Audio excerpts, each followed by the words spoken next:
From the CyberHub bunker and studio, you're tuning in to the CyberHub Podcast. And now for your host and CISO, James Azar. Good morning, security gang. Welcome to another episode of the CyberHub Podcast. We are live and a packed show today. I have a theme. Starts with R, ends with E, and in the middle, it's ransomware. All right, so ransomware is our theme for today's show. So pack up, get ready to go. We're going to get right into this morning's program. But before we do, a CyberHub Podcast tradition, my double espresso. I've got a nice cup of Lavazza. And again, that foam. See that line of foam right there? That's why I like these clear glasses. I can actually show you what a good espresso is because we're not physical for you to taste it. A line of foam is the difference. It means that it was actually squeezed properly, that they were able to get the right amount of coffee and the balance between coffee and the sweetness and the flavor of the coffee all in one glass. Coffee cup cheers, y'all.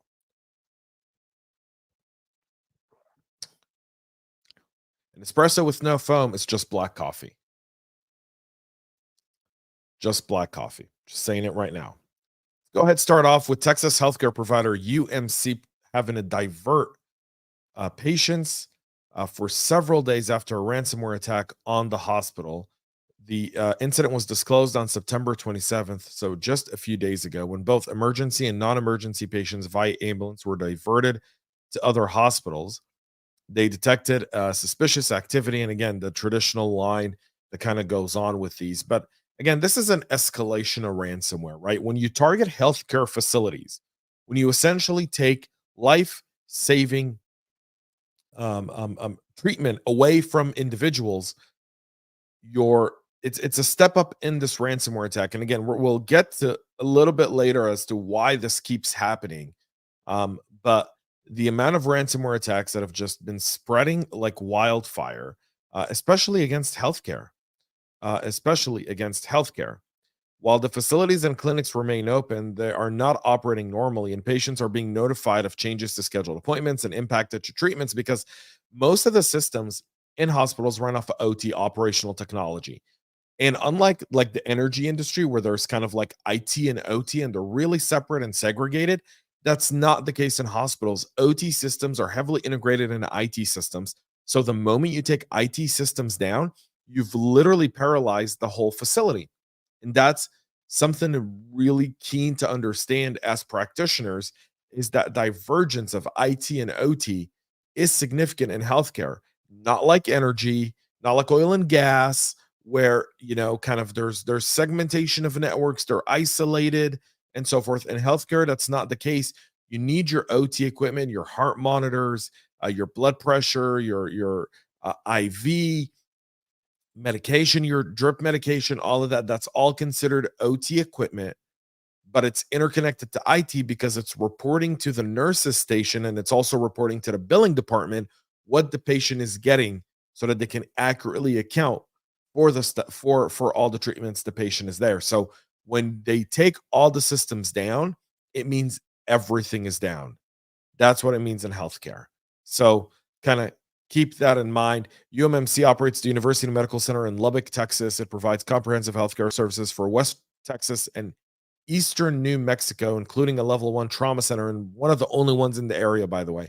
They took down one of the only level 1 trauma centers in the area.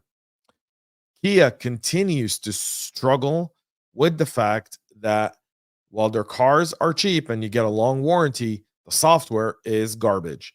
And I say that because if y'all remember Hyundai and Kia, there was a vulnerability a while ago, about last year, I believe, more or less. My memory's off. I've been doing the show. We're on episode like 786 for this show alone. So I'll say this. A while ago, about a year ago, there was a vulnerability with Kia and Hyundai that would allow someone to just break into the car, plug in a USB, and they're off to the races. Remember? Kind of Congress launched an investigation about it. The media kind of killed it because, well, it's Hyundai and Kia, and really no one cares about Hyundai and Kia drivers. Well, yours truly does. Well, now Kia vehicles have a whole other challenge. Apparently, attackers are allowed to remotely control millions of cars, according to researcher Sam Curry. The issue is explained could have allowed attackers to gain control of key vehicle functions in roughly 30 seconds by using only the car's license plate. The bug would have allowed the attackers to harvest the victim's PII, like name, address, email address, phone number, create a second user on the car without the owner's knowledge. Curry and 3 other researchers discovered that the Kia owner's site could execute internet to vehicle commands and that it relied on back-end reverse proxy to redirect commands to an API responsible for command execution. They also discovered that Kia dealers' infrastructure had similar mechanisms that proxied requests related to vehicle lookup, account lookup, vehicle enrollment, and other dealership functionality. Once you register on a Kia dealer website, a link is sent via email to new users for registration purposes, which is pretty standard.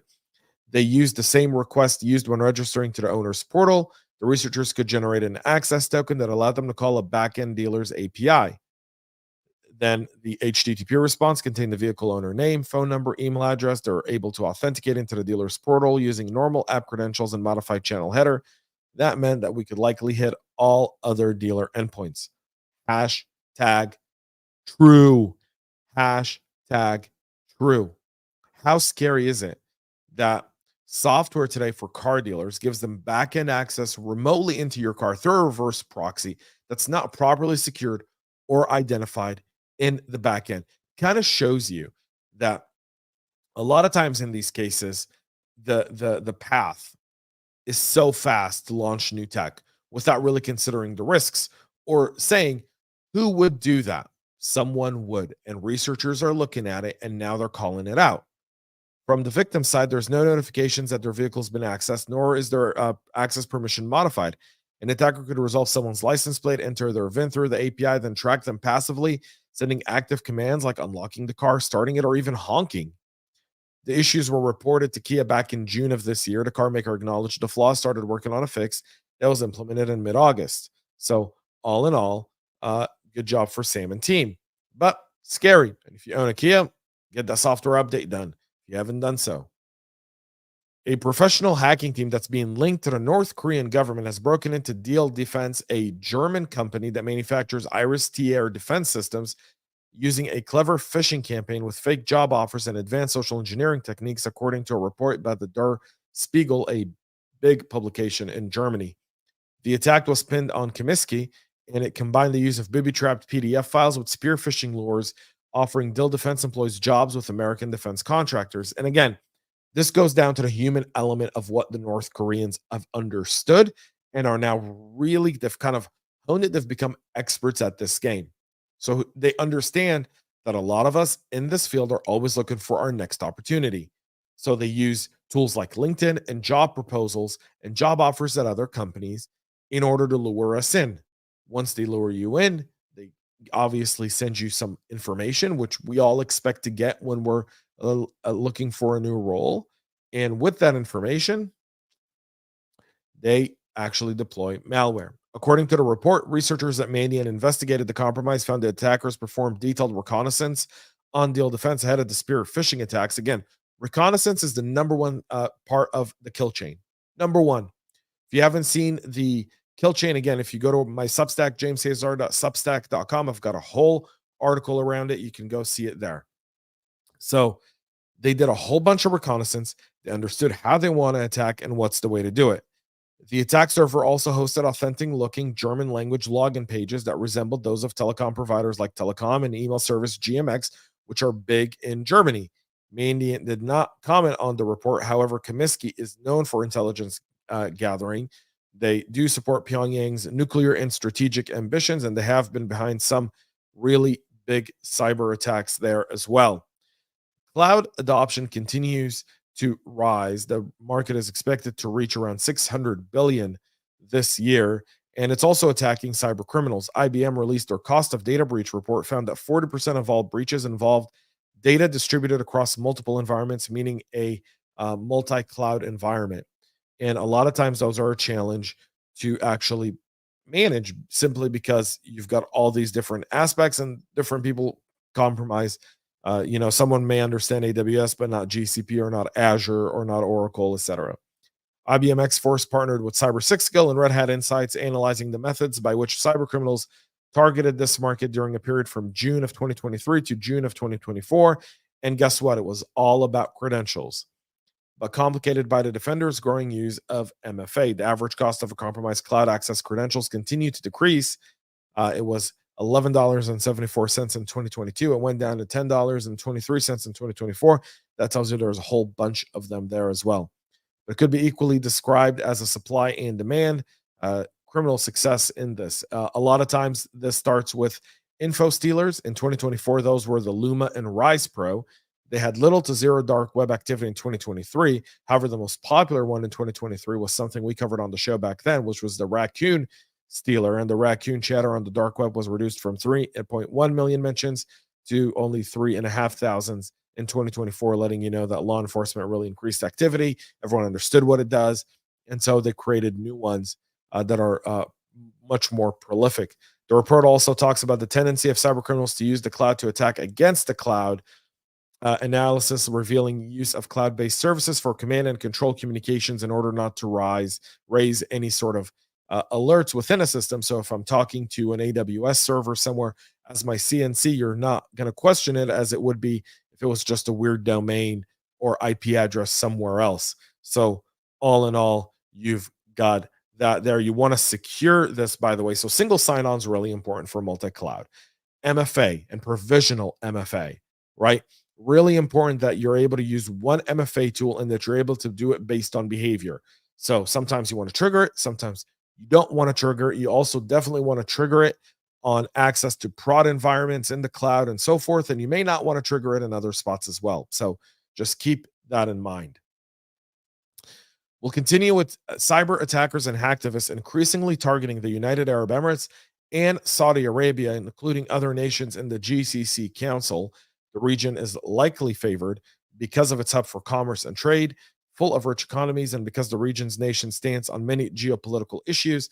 So notice UAE, Kingdom of Saudi Arabia are Sunni countries. Sunni meaning they oppose Iran. Iran's are Shias. Most of the cyber activity that happens in the Middle East is primarily Iran and China. And so Iran, being Shia, will typically try to target their Sunni neighbors in order to gain insights as it tries to destabilize the region. Now, Iran over the last month would like to go to sleep and wake up and think that nothing happened. Hamas almost eradicated from Gaza.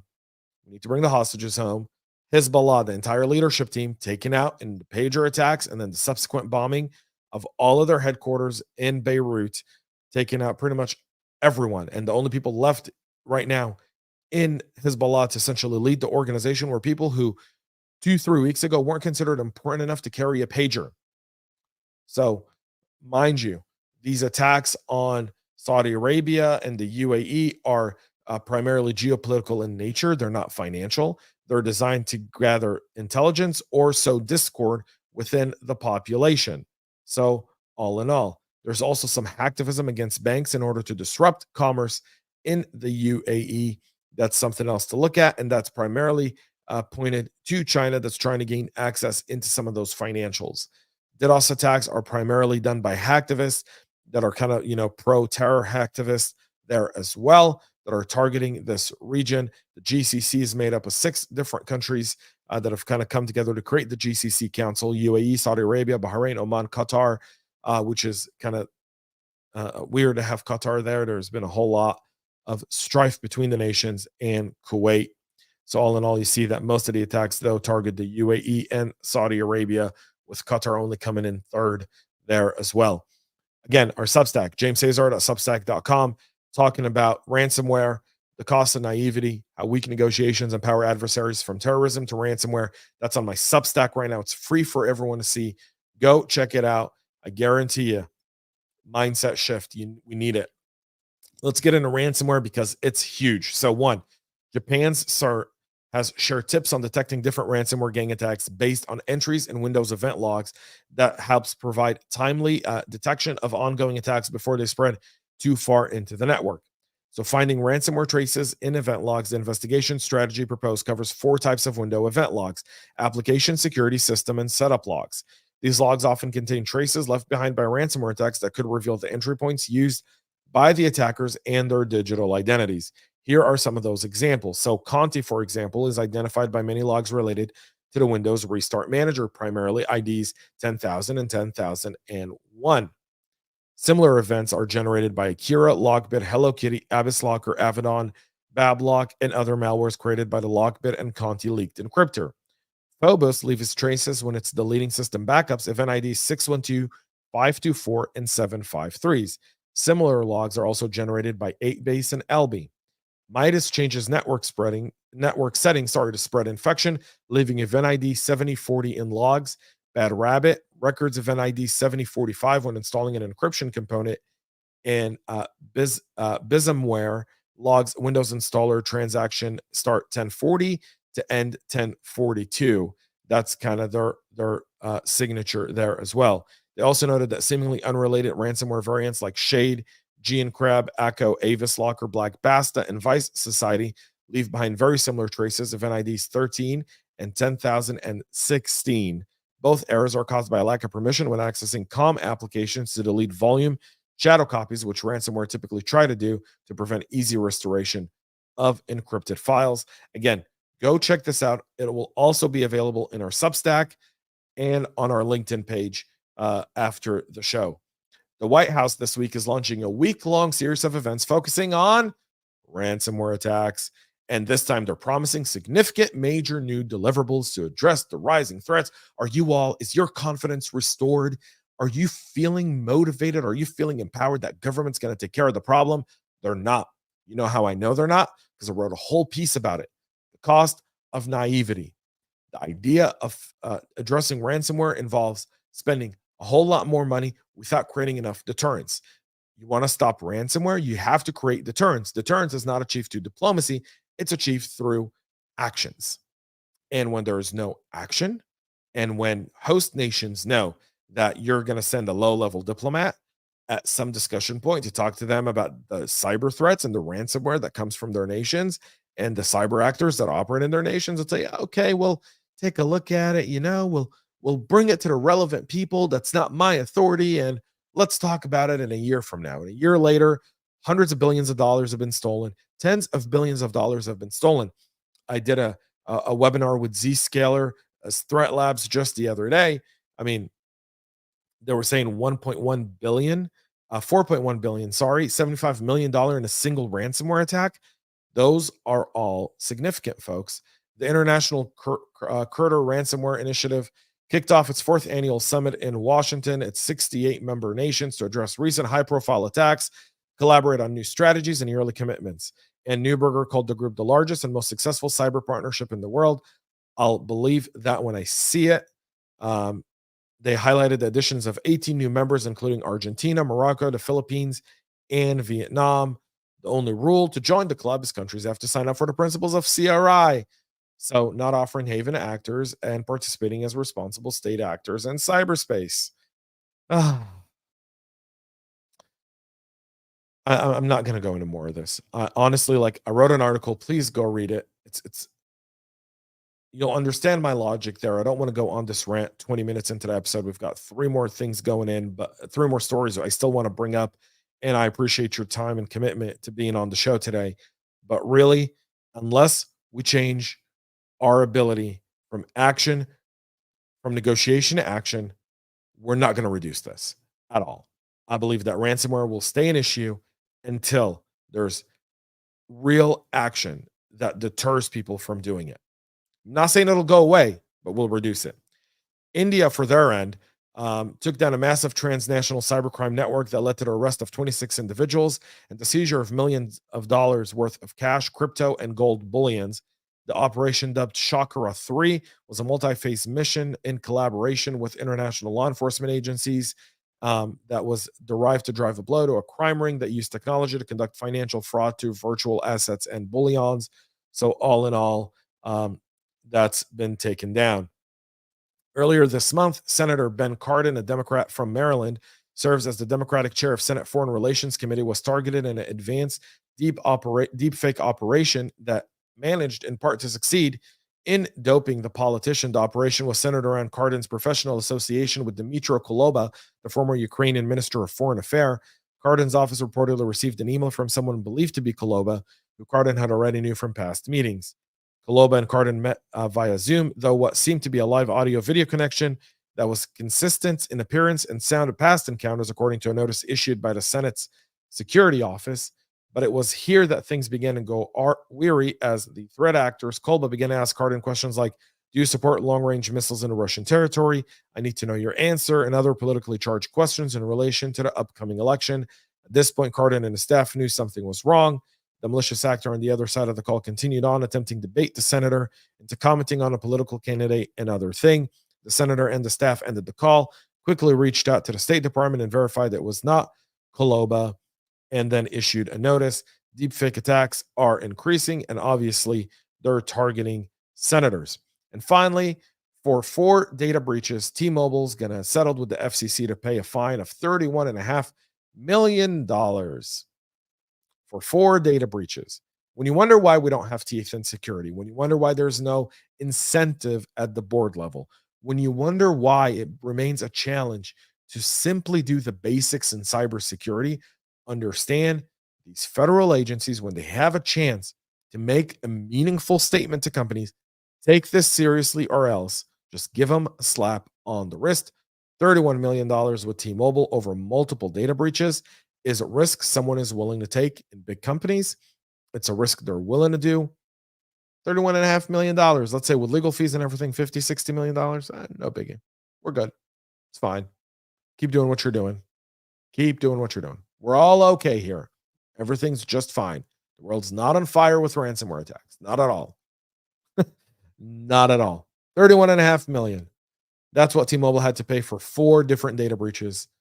That's the settlement with the FCC. And it just shows you how our federal agencies lack all understanding and negotiations here. So there's that. All right, folks, that's it for our show today. We'll be back tomorrow, 9 a.m. Eastern. Please subscribe, follow, share, like, comment. Let me know what you think about ransomware in the comments below. Until then, have a great rest of your day. We'll be back tomorrow. Till then, stay cyber safe. We love feedback, so make sure to connect with us on social media and subscribe to our podcast on your favorite podcast listening platform.